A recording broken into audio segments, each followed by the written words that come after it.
Like many growing cities with a warm climate and agricultural potential, Tucson, Arizona has embraced a culture of farmers markets and green spaces across the city. But what about in areas that are south of those farmers markets? Underserved communities are typically far from these curated green spaces. But a new movement is arising to challenge this food vacuum in a neighborhood called Barrio Centro. Usually when you go to a gardening workshop or a water harvesting workshop, any of those like sustainability green spaces, you see a lot of upper middle class, uh, predominantly white folks, and they're offered in English. It's a whole different culture, and they're seeing it from a perspective of like, oh, we need to do this so we can be healthier, and we need to do this because, some people may think because it's hip, because it's the way, now, to go about things. It's a very hipster culture. And it's really hard for us to fit in those models. So it's really hard to go to those workshops and identify as like, oh yeah, I totally understand what you're saying. Like my water catchment system at home, it's like we don't have that stuff.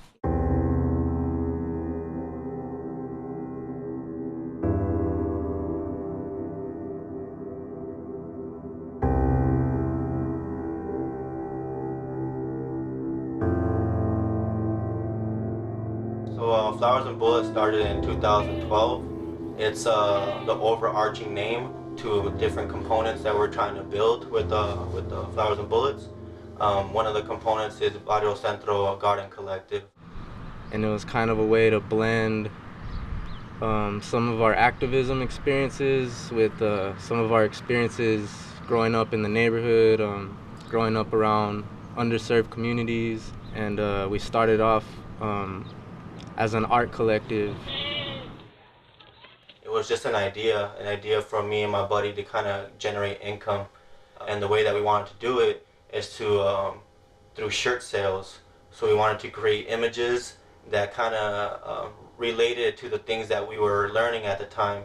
So anywhere between like hip hop, culturally relevant. I'm sorry. Planes? It's an airplane. Alright.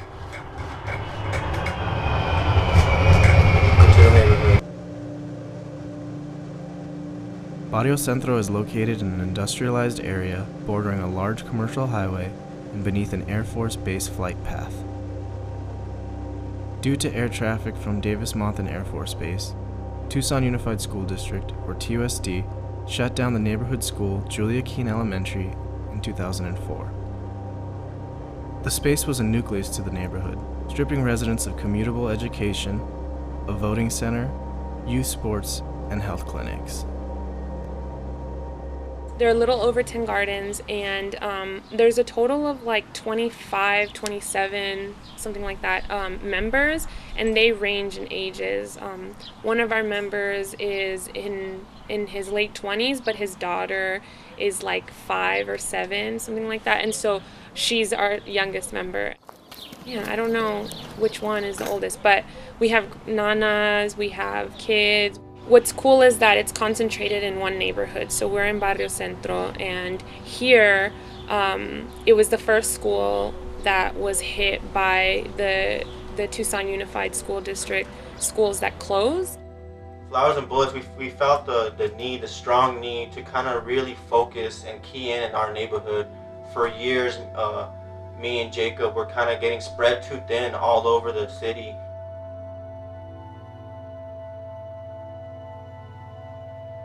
There's not too many organic options around Barrio Centro. There's a really tiny organic section in the Fry's produce aisle.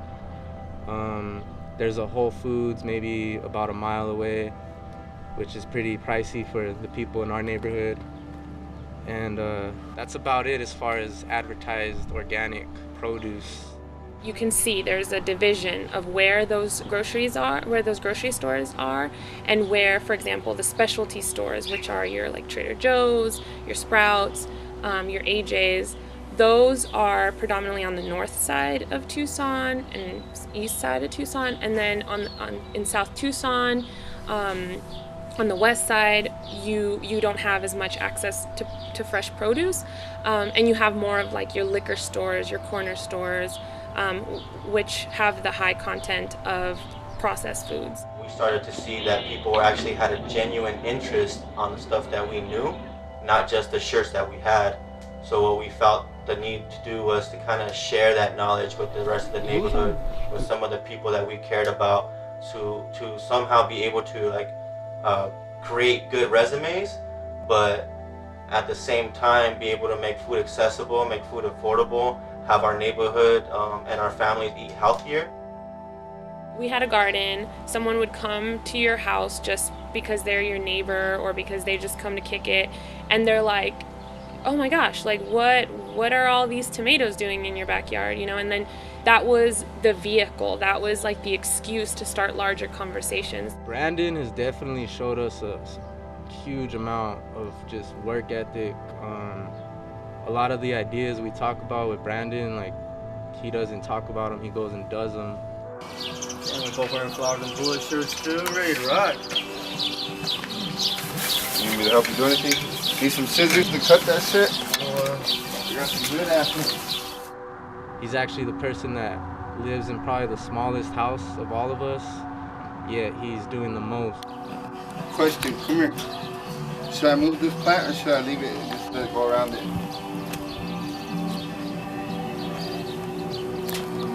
I know what you're gonna say, move it. God damn it. He's raised chickens, pigs, and he's kind of just been a big inspiration for the efforts that we've been doing. Starting to fall in a lot of people's ears, you know, a lot of people are starting to hear about it, a lot of people are starting to like have like curiosity about what we're doing in the neighborhood. Prescott College had reached out to us. They wanted to bring some of their students into the community to do some community work. And so they had reached out to us to kind of facilitate that.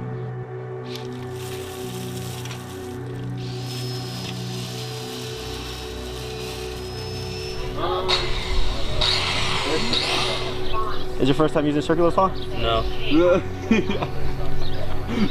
Second time.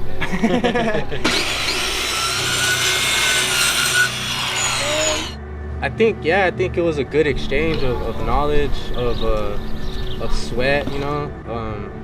I think they were really humbled that they're paying thousands of dollars for their tuition, yet they're coming to a little house in the hood to learn how to be sustainable. We definitely wanted to welcome these students and show them the work that we're doing in the neighborhood, show them like the gardens that we have in the neighborhood, and show them our commitment levels. Freaking goat manure. Those people come to us to learn like what kind of work, how to do work in the community. And so we're able to show them from our perspective of what a green space might look like in the barrio, you know. And it's always kind of a humbling experience in both directions to work with people in higher education and things like that. To us, food and seeds and planting is just the excuse. The real issues are what causes hunger. Like, why are we poor? There's root causes of hunger, and those are really huge political questions and ideology that people don't want to confront. But when you talk about food and you talk about, you know, sunflowers, it's a lot easier for people to open the door. To have like those high school pushouts and those college dropouts be able to create something beautiful, and that's what kind of like Flowers and Bullets is to us. Like, flowers is the art and bullets is the struggle. To date, Flowers and Bullets have maintained over 12 gardens and have close to 30 members. The group submitted a professional proposal to reclaim the Julia Keene space into a headquarters for health and sustainability.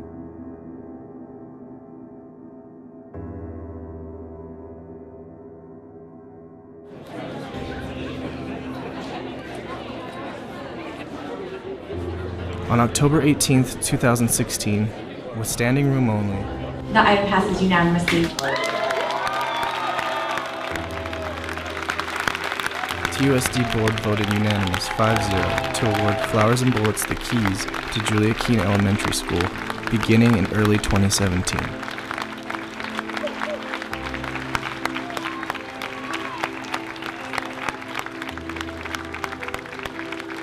What was an abandoned space for over a decade will now be known as the Midtown Farm, run by the neighborhood for the neighborhood.